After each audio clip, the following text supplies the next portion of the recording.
Olá meus amigos, sejam bem-vindos ao canal informativo da Day Agro em parceria com a Grão-Mil. Hoje vamos trazer novamente as notícias da soja e do milho que impactaram o mercado do dia 12 de agosto. Nós tivemos aí um relatório importante, o relatório do USDA de agosto, baixista para a soja, altista para o milho. Um relatório que pegou bastante gente aí de surpresa, por mais que o pessoal fosse um pouco baixista para o relatório, não esperava números tão positivos em relação à produtividade. A gente vai estar vendo esses números aí na sequência. Vamos lá, vamos às informações?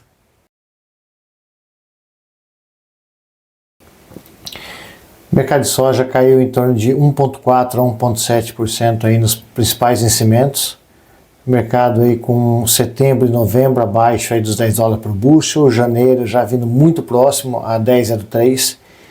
No mercado que foi extremamente impactado aí pelo relatório do USDA do mês de agosto, né? Os números realmente vieram aí em relação à produção, estoques aí acima do esperado pelo mercado, o que acabou refletindo aí nessa queda de preço mais acentuada. Ou seja, nós estamos aí na cotação mais baixa de Chicago aí desde o ano de 2020.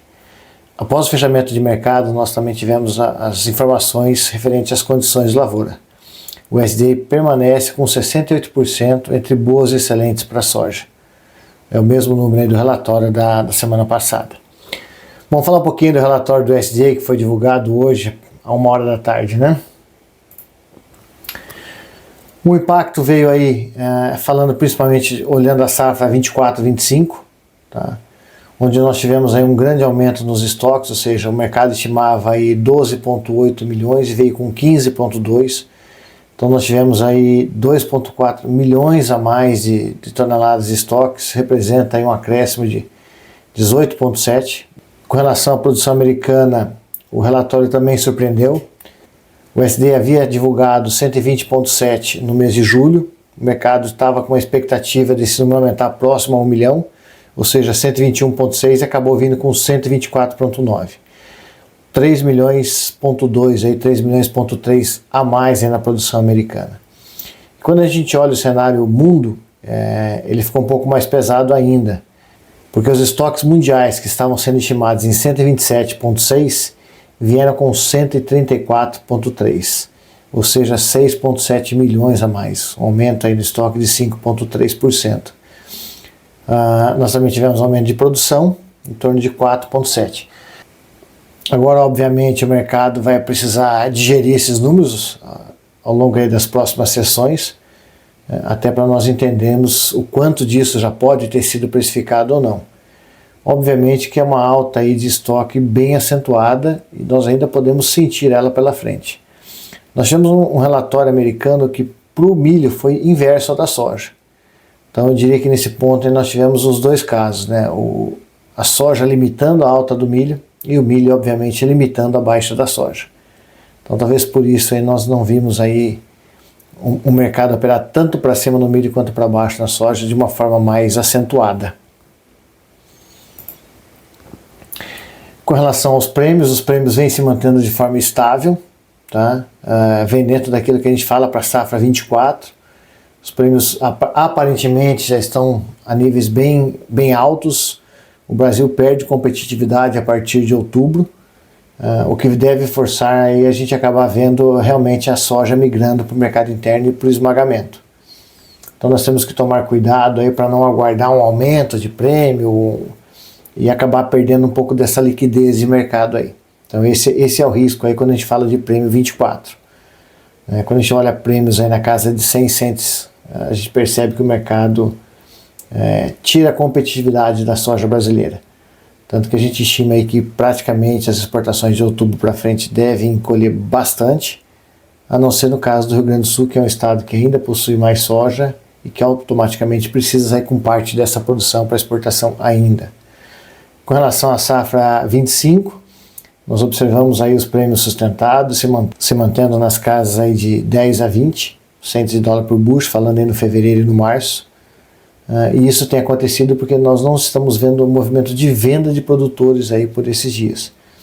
Então, como o mercado não tem rodado nesse momento 25, o mercado vem precificando um pouco melhor para tentar trazer o produtor brasileiro para o negócio. a gente percebe que está bem escasso aí de oferta nesse momento.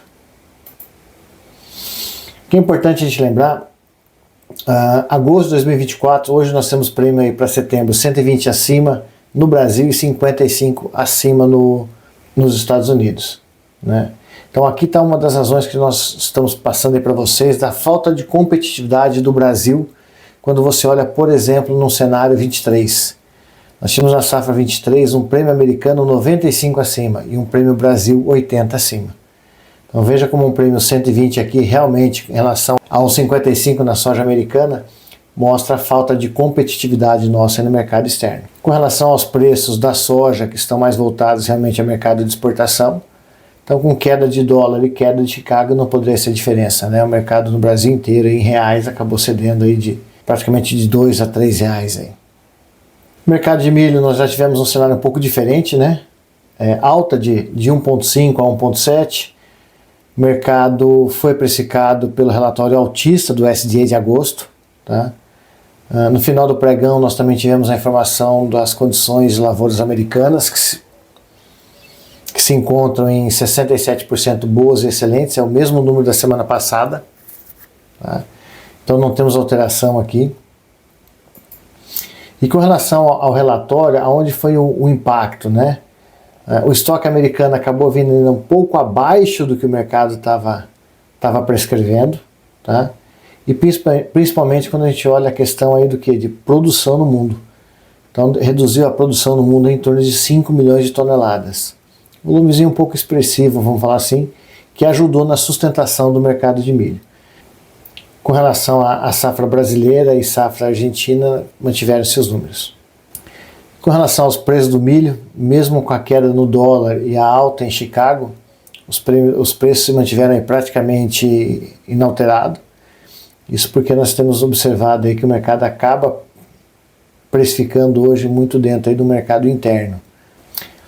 Falando rapidamente de dólar, tá? Nós tivemos o dólar fechado a 5,4988, ou seja, quase 0,3% de baixa. Com relação ao clima, chuvas praticamente dentro do normal aí nas áreas de produção de soja e milho americana, conforme a gente vê nessas regiões aí mais escuro um pouco. E com relação à temperatura, nada que chame tanto a atenção aí a nível de preocupar, tá? Algumas regiões com temperatura levemente acima do normal, mas nada que preocupe aí realmente esse final de ciclo. Com relação às chuvas na América do Sul, nós observamos que a chuva acabou indo embora. Então, as chuvas que estavam previstas aí mais para a região sul do Brasil e até mesmo para a Argentina não devem acontecer. E o clima permanece mais seco em boa parte do território nacional e da Argentina. Somente na região mais norte aí do país é que nós devemos ter aí chuvas na faixa aí de 25, 40 milímetros. Bom, meus amigos, hoje ficamos por aqui. Espero que tenhamos aí levado a melhor informação possível para vocês, que tenha sido de proveito. Qualquer dúvida, qualquer parte aí que não tenha ficado claro, estamos à disposição para esclarecer para vocês. Lembre-se que se precisar de alguma coisa, estamos à disposição de vocês. Um forte abraço e até amanhã.